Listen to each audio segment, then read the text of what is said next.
Kind of a funny title, guys. You're never going to tell your auntie her house is filthy. As you guys know, you remember as a kid, or if you have your own kids, we always maybe go over to somebody else's house, their home, whether it's your relatives or friends, and the little ones, you got to go, you got to coach them like, hey, man, you don't go in and say their house is like filthy. We don't want to offend anyone, right? I remember my mom. You going into if you went into her any relative's house, my aunt's house, and you said anything like that, man. Back in the day, you'd get the shoe right across your chops. But the bottom line here is this relates to us as salespeople when you're out there in the field.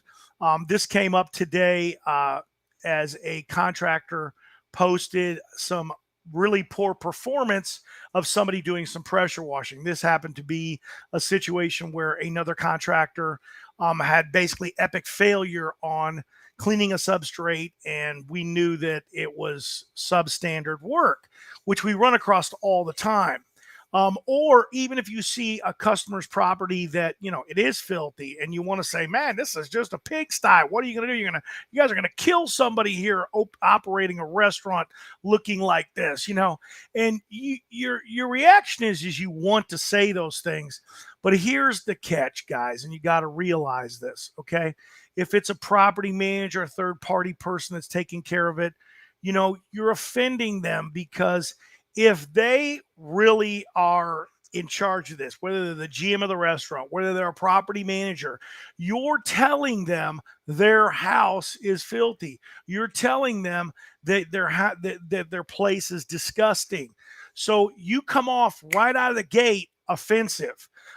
There's a better way to handle this, and there's a strategy. And the real strategy is that instead of being negative about what their current provider is, talking poorly about them, or doing it, why don't you show them what you can do, and show them in the light of, hey, I could potentially even make your place even better than it is now. Wait, you didn't say it sucked. You said it was looking good, but you can make it look better. Those are a better choice of words than saying, hey, man, your place is really disgusting and you're going to kill somebody. Come on out here and let me show you what I can do for you. That's not going to work. You got to talk to them about how you can, hey, man, your place really looks great, but I think we can make it look better. Those choice of words sound a lot better, and they're going to be they're going to come over better and better perceived than saying their house is filthy. Okay, so guys, a next step strategy is that some guys are just afraid, like when there's a contractor out there and they're doing poor work, like they're not cutting in the corners, they're not removing all the bubble gum, they got stripes because they don't have the right tips in their surface cleaner, or they're never changing their tips in their surface cleaner, so they're leaving all these lines everywhere. Instead of, again, pointing that stuff out, why don't you take it upon yourself to demonstrate and clean an area? Yes, it's not free. It's called an acquisition cost. These things that you do to attain business are costs of doing business, and they're all translated, and they're in the cost of you doing business. So they're not really free. They're just a way that you obtain business, and it's called acquisition cost. So when we say go do a free demonstration or a sample cleaning for them, it's not really free. This is all stuff that you're putting into the cost of doing business.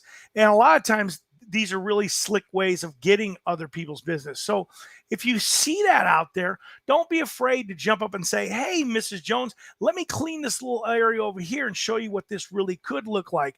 And sometimes I know that there was another cleaning contractor there, but I will actually, I'll be honest, I'm going to tell you, I really know that they had somebody clean it, but I sometimes I'll play dumbfounded and go, really? You just had this cleaned? Oh, well, let me show you what I can do. And then I didn't have to say, oh, yeah, your guy really did a bad job. I just, again, went on what I can do and that I can potentially do it better without saying so.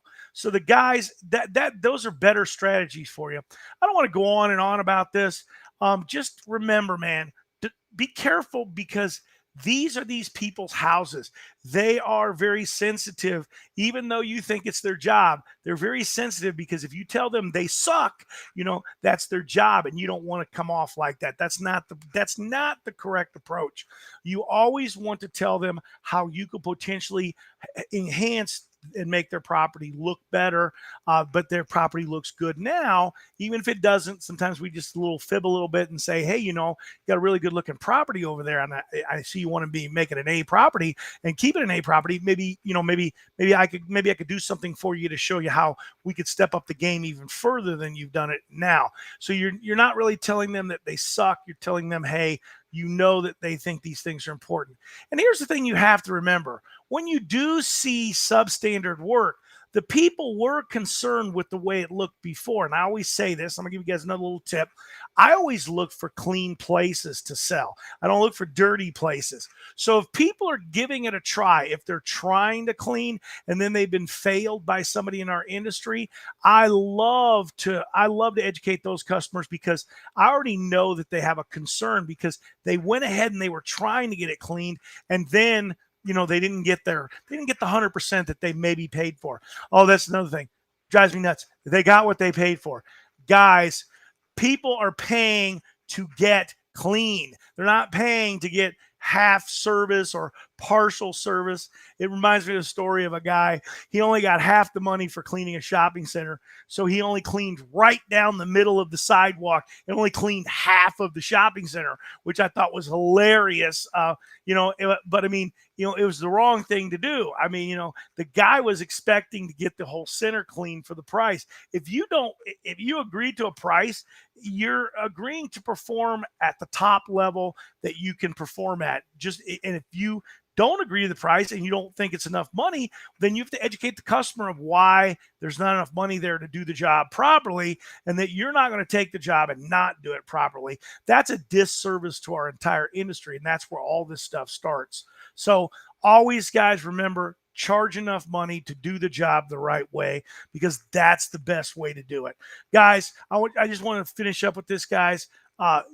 Finish up the year strong, guys. Don't forget, down the link below are all the free events for 2021 and 2022 and 2023, nationalcleaningexpo.com. Check them out. There's going to be some super events going on, guys. Ron Musgraves, Pressure Washing Institute, Contractors First, out.